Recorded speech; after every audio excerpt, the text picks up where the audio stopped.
Ви реков дека треба да останете на Телма, заради тоа што имаме уште еден навистина интересен разговор. Државното музичко училиште од Битола со настап на 48 млади пијанисти го прослави светскиот ден на пијаното. Сега можам да зборувам уште многу заради тоа што ми пратија луѓето од Битола многу интересни податоци, особено импресивен е говорот или сето она што го кажала Гмирја како насоки за тоа што значи пијаното во овој свет, но можеби во некоја друга прилика кога ќе имаме многу повеќе време. Сакам сега да им дадеме време на двете професорки и пијанистки да ни кажат како тоа училиште кое што има 76, мислам дека така годишна нели кариера, односно постои 76 години и создава навистина еминентни имиња од светот на музиката, ќе ни кажат и тие и зошто всушност се прославува светскиот ден на пијаното токму на 29 март, кога и се случи она што се случи. 48 млади пијанисти настапија. Татјана Божиновска и Горјана Стојановска, пијанистки и професорки во Државното музичко училиште од Битола. Повелете. Добре дојдовте и ви благодарам. Ви благодариме. Најпрво да се заблагодарам за поканата да сме дел од ова утринска емисија на телевизија Телма. 29 март во престапните години 28 е 88-иот ден во годината.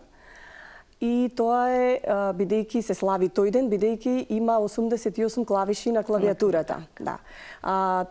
Ова поттекна од идејата на германскиот композитор и пијанист Нилс Фрам, кој што кажал, и прв пат ја организирал ова прослава на овој ден, и кажал дека нема штета во тоа да се прославува пијаното, сите околу него, и изведувачите, штимерите, производителите на пијаната, и најважно од се слушателите на оваа музика. На таа музика, да. Горјана, дали очекувавте дека ќе има толков интерес, дека ќе додат толку многу луѓе и млади луѓе да видат што е она што ќе се музицира во официрскиот дом? Па добро, сегогаш се надевате нормално на многобројна публика, на голем интерес, но се создаде една многу убава атмосфера, но обично кога, знаете, ги правите работите со ентузијазам, кога тука е вклучена голема желба, тие стануваат и поубави од тоа што сте очекувале и имавме навистина голема посетеност. На првиот концерт, оној кој започна од 10 часот изутрина, публика ни беа дечињата од градинките и тоа беше навистина големо задоволство. Понатаму во 12 часот беа дечињата од основните училишта, додека пак свечениот концерт од 19 часот го препуштивме на учениците од средното училиште, кои нормално се представија со програми кои се и веќе дел од железниот пијанистички репертоар, од дела на Бетовен, Рахманинов, Лист и така натаму. Да не речат луѓето дека Битола од секогаш била град и на пијаната и град кој што ја почитува оваа музика. Официрскиот дом мислам дека е волшебно место кое што навистина заслужува некаква, како да кажам, да му симнете капа и само да посакате во таков простор да изведувате нешто. Кога сме кај две професорки, треба ли да зборуваме за тоа дека имате навистина, не знам, дека има многу деца кои што се пријавуваат, па ви имате навистина, нели, дилеми околу тоа кој да биде, а кој да не биде дел од Државното музичко училиште? Професорки, како да работите за тоа кој може да влезе во ова училиште? Значи, секоја година имаме прием на ученици во основното образование. Нашето основно образование музичко е поделено на 3 делови. Имаме 9-летка, 6-летка и 3-летка, каде што се изучуваат различни инструменти. Во 9-летката, односно во цела државата така, во 9-летката се изучуваат пијано, виолина и виолончело, во 6-летката дувачки инструменти, хармоника, гитара, ударни исто, а во 3-летка тоа е веќе соло пеење и контрабас. Секако, значи, за прием се одлучувам, значи ги правиме аудиција и прво ги проверуваме оние основни способности кои што мора да ги предиспозиции, мора да ги слух, музикалност, ритам, и потоа предлагаме во однос на возраста на детето, во која група би спаѓало, кој инструмент би можел да го одбере детето. И спрема тоа и најмногу спрема даваме сугестии околу индивидуалните предиспозиции што ги гледаме, наспрема спецификите на инструментот кој што го одбираат, еве да речеме сами, малку сугерираме тука. Да. Да, има одзив, знам дека имало плачки, барам во моето искуство, заради тоа што потикнувам од музичко семејство, освен мене сите други. Нема врска, ама муабетот е дека нели кога ќе сакаш или кога ќе биде пијаното она што го сакаш, а некој друг на крајот на денот таму на аудицијата ви кажа, ама дека вие не сте баш за пијано, туку евентуално би била за виолина, како не знам некој од можеби најтишките. Барам така е овде во средното музичко, не знам дали сега стоја така работите. Што велат професорките по пијано? Што треба да поседува детето за да влезе во тој дел, да речеме дека може од него да биде и добар пијанист? Видете, секогаш се зема во обзир интуицијата на детето. Значи, желбата? Да. Желбата и токму тоа што кажав, интуицијата, заради тоа што има нешто заради кое детето е привлечено токму кон тој инструмент, значи било пијано, било виолина, без разлика.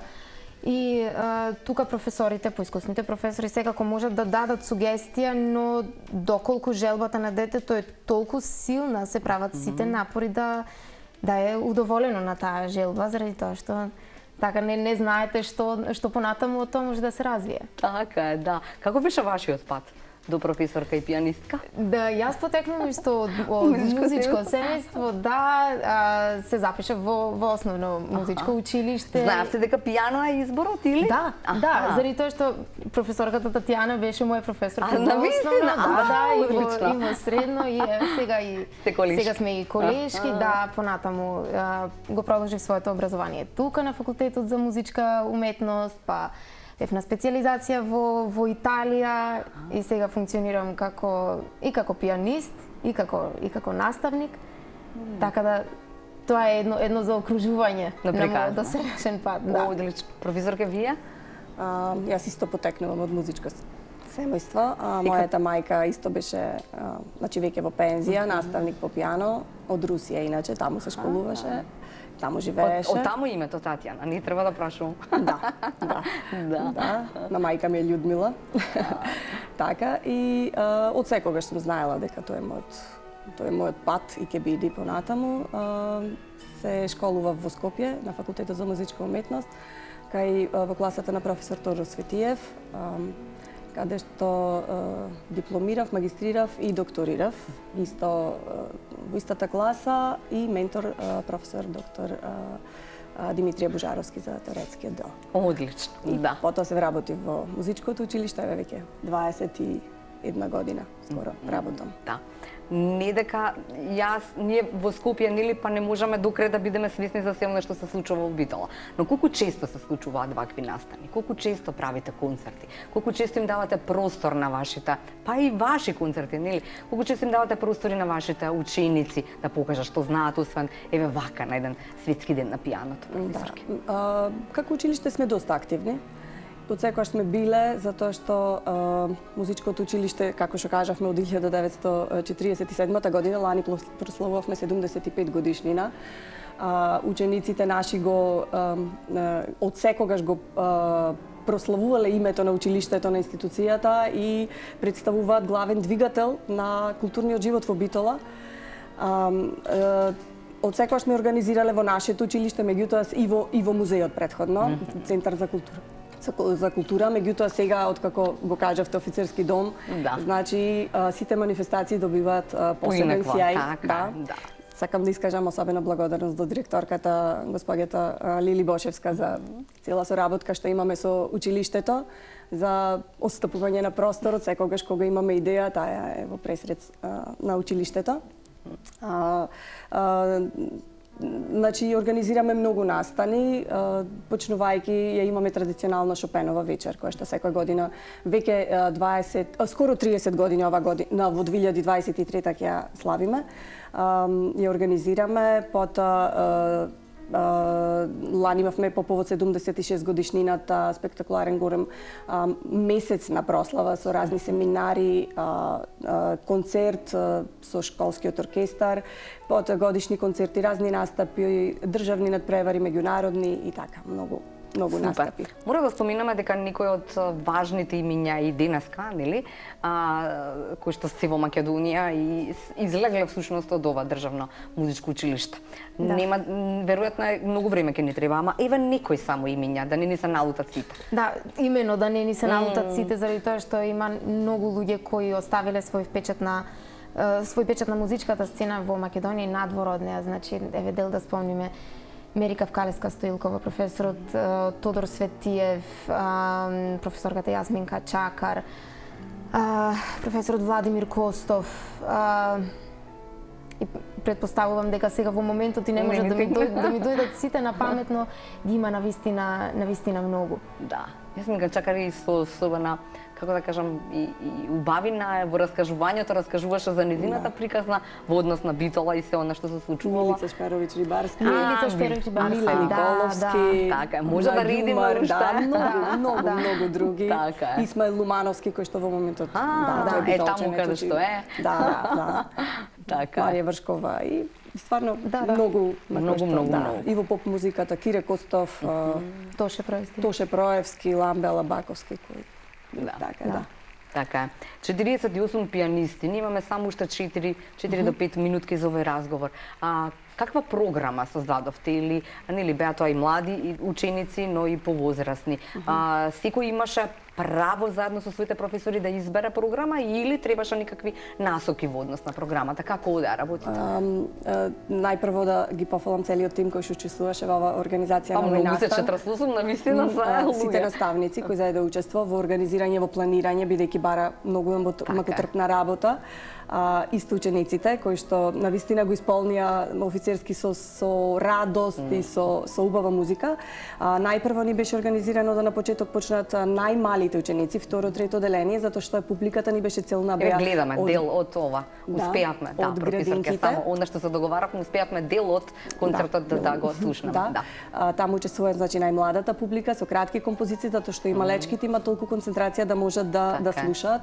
Во 12 беше за училишните деца, таму свиреа од основно исто, меѓутоа малце поголемите деца и на крајот беше свечениот концерт на кој што настапија главен акцент беше на учениците од средно кои што се представија вистина со дела од светската литература. Заедно ги мислам наставникот ги бира делата со ученикот, а концептот го направивме сите заедно како тим во кој дел да настапи, како да биде тоа смислено. Така е. Благодарности за директорот Кирил Стојчевски, кој што секогаш не поддржува, и на нашиот пиар Љубица Ангелкова, која што направи неверојатно. Не спои. Не спои, да. Така, имале многу интересна кампања за самиот настан. Во неа биле вклучени и познати пианисти од светот. Кои биле пак нивните пораки? Да ни откриете заради тоа што не стигнавме до тие детали ние. Да, во изминатиот период, и не само во изминатиот период, всушност и во целото екзистирање на музичкото училиште, сме имале соработка со многу звучни имиња, значи не само пианисти, музичари од секаков профил, но конкретно ние пристапивме кон дел од оние луѓе со кои сме соработувале, пианистите со кои сме соработувале, и така успеавме да добиеме кратки видеа од професорот Јури Кот, кој иначе е професор на Музичката академија во Киев, и од професорката Катарина Крпан, која предава на Музичката академија во Загреб. Професорот Јури Кот кажа нешто повеќе за инструментот, за улогата на инструментот во нашето музичко живење, одсвири исто така ни подари изведба на 2 композиции. Одлично. А професорката Крпан разговараше повеќе за незиното лично искуство со учениците и наставниците во Државното музичко училиште. Ова имавме прилика да го споделиме и на свечениот концерт во Офицерски дом, така да и публиката виде се. Да. Имаме минутка за 2 по 30 секунди како на прашање. Што за вас значи пианото? За мене значи цел живот. Цел живот. Значи, да, откако знам за себе, тоа било само пианото, да. И во изведувањето сум активен пианист и во работата со ученици подеднакво улога, подеднакво уживање. Супер. Горјана, за вас? Поглед надвор од себе и внатре во себе, че истражување на тоа што на својата интуиција, на својата идеја И тоа е еден однос кој постојано се софистицира уште од самите почетоци и уште повеќе е што никогаш не завршува. Така да и концертирањето и учителствувањето е еден навистина многу убав процес. Супер. Нека ни заврши се во ова, и концертирањето, и ова, нели, предавањето или учителствувањето, убаво го кажавте ова. Вам ви благодарам што дојдовте од Битола да ни удостоите и да ни раскажете што има Битола да раскаже во однос на пијаното и во однос на Државното музичко училиште.